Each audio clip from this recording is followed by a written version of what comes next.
I'm watching Testament. So did you ever watch Handmaid's Tale on Hulu? I saw a few episodes because you would be for. Well, no, it's because it has to be a guy's name. What? You got to be like for Fred. Oh, what's yes, it called? yes. Off What's of their name? Fred. So if Fred. the guy, yeah, he would be so of insert boyfriend's name. Yes, it was one of my favorite shows because that whole dystopian drama. I also feel like this is low key where they would love the world to be if they could. If they're not already working on it behind the scenes. So Testament. They're working on it. It's just not going so well. And I also wonder when I watch that show, I'm like, who would I be? Would I be a handmaid? Would I be a wife? Would I be a maid? Like, would I be a all right.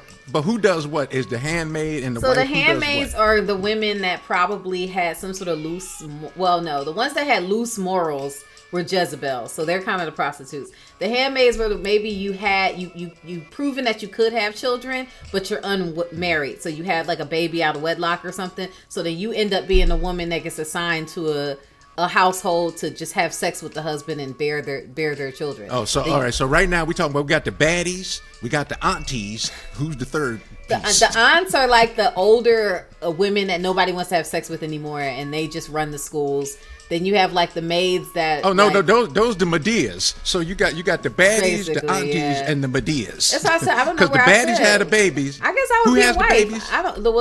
Like if I had a baby out of wedlock already, then I would have been a handmaid. Wait a minute. So I'm still trying to understand. Are there are there the handmaids, the wives? No. So then the matrons. So the wives are the ones that you marry. They don't have kids out of wedlock. They are the exemplary example of women, right? Okay, so wives are still wives. Yeah, I think I would be a wife, right? And then you have the aunts, which are the women that are too old for you to have sex with anymore. So they just disciplinarians. They run the school. They manage the children, right? The aunties. Yeah, those are the aunties. Yeah, whatever. The aunts are aunties, right?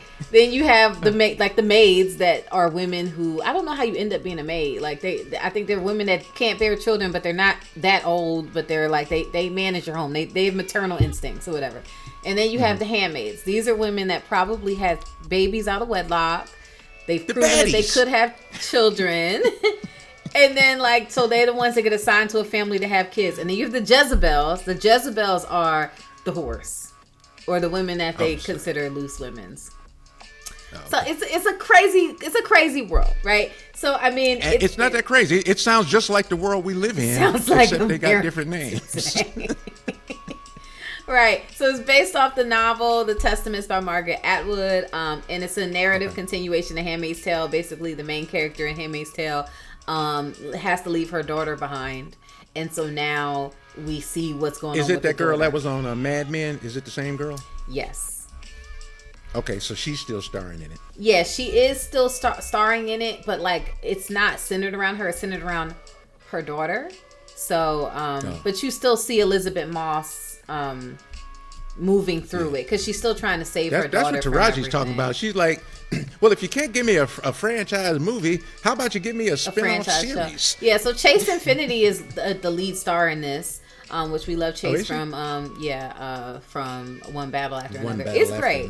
I mean, it's like a coming-of-age story. We looking at this new generation of young women in Gilead. So the young women aren't yet of marrying age, but basically it is like today. It's like when these women get a period, the first thing that happens is they get assigned to some grown man who now controls their life. They can't read. They're not allowed to write. They're not allowed to think. America. America. They also could have called it R. Kelly's basement. I mean, same thing happens there. They could have called it the Epstein Files. I don't know, but it's a little scary. It's a little scary, this whole world, because it's scarier thing. Before it was this whole fiction fantasy. Watching it now, it's like, ooh, this could happen, like real quick. Yeah. And so that's a little scary. But I am loving the show so far. Really, really great writing.